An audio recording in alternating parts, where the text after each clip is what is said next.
Aduh, ada luka di wajah, tapi nggak ada obatnya. Gimana dong? Orang utan punya solusinya. Apakah hewan liar juga menjadi dokternya sendiri? Apakah kamu menggunakan ramuan buatan sendiri? Hewan liar lebih kuat dari yang kita kira. Kembali bersama Beri Kita Mingguan 7 in 1. Jangan bergerak!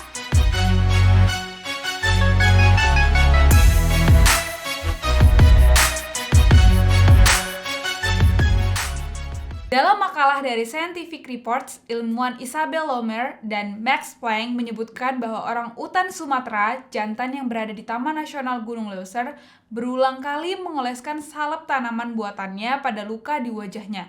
Dia pulih setelah 1 bulan. Orang utan pernah diamati menggunakan serangga untuk mengolesi lukanya sebelumnya. Namun ini adalah pertama kalinya hewan liar ditemukan menggunakan tanaman obat yang diketahui manusia.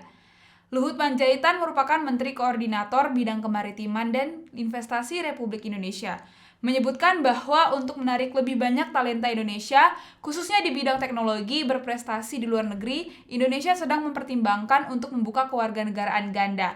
Sebelumnya, WNI yang berusia di atas 18 tahun harus melepaskan kewarganegaraan salah satu negara jika memiliki lebih dari 2 paspor. Indonesia sedang mempertimbangkan untuk membuka kewarganegaraan ganda untuk menarik talenta Indonesia yang memiliki keterampilan dari luar negeri untuk kembali ke tanah air.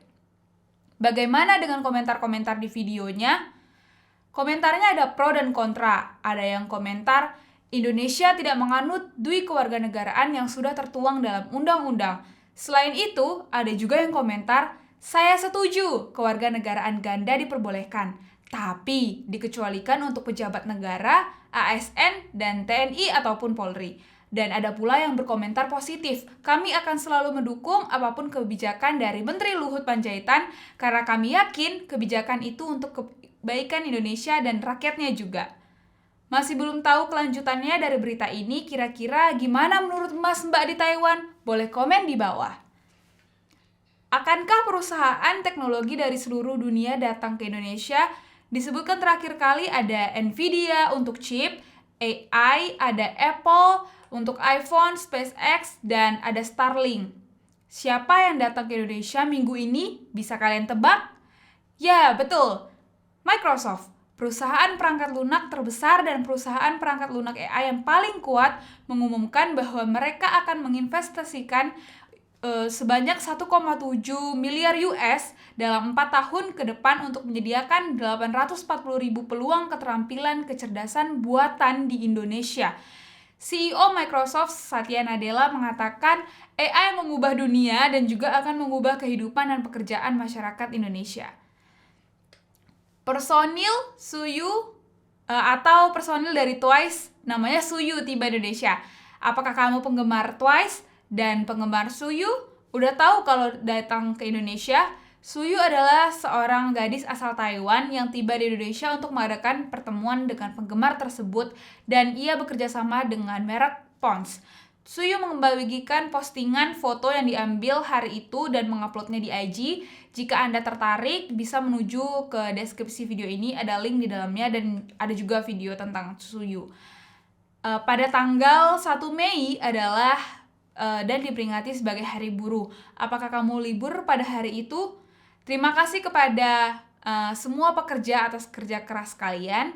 Pada hari ini di Indonesia sekitar 200.000 buruh melakukan demonstrasi di kota-kota Indonesia. Tepatnya pada tanggal 1 Mei lalu menuntut peningkatan upah dan menurunkan inflasi. Pada akhir bulan April, Bank Indonesia atau BI menaikkan 7 days reverse repurchase rate ataupun ECI menjadi 25 basis poinnya menjadi 6,25% dengan harapan dapat menurunkan inflasi domestik Indonesia dan berharap dapat menurunkan inflasi domestik di Indonesia dan mengharapkan ini menjadi efek yang terbaik di Indonesia ke depannya.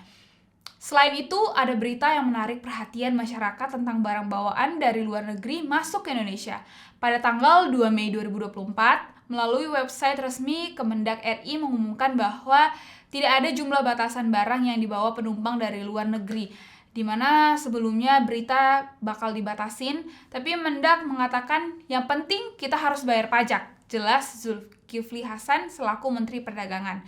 Hanya barang elektronik seperti HP dan komputer yang masih dibatasi dengan alasan keamanan. Berita selanjutnya terjadi di Taiwan. Tidak begitu sepi minggu ini, terjadi perkelahian antara warga Indonesia di Pyramid Square yang berlokasi di Taichung. Belakangan, polisi mengetahuinya dan mulai menyelidiki kasus ini. Seorang pengemudi asal Vietnam juga membunuh seorang pemain bisbol bintang Taiwan di Taichung, Taiwan.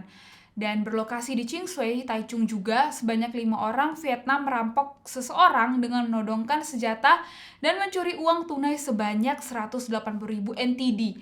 Dan sebuah kalung emas, akhirnya dia ditangkap polisi. Teman-teman yang datang ke Taiwan untuk bekerja harus mencari uang untuk keluarga.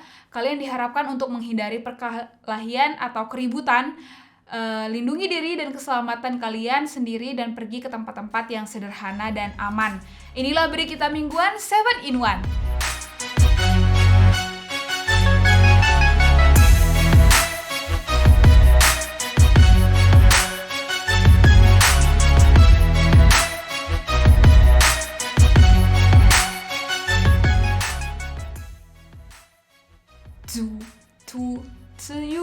To you.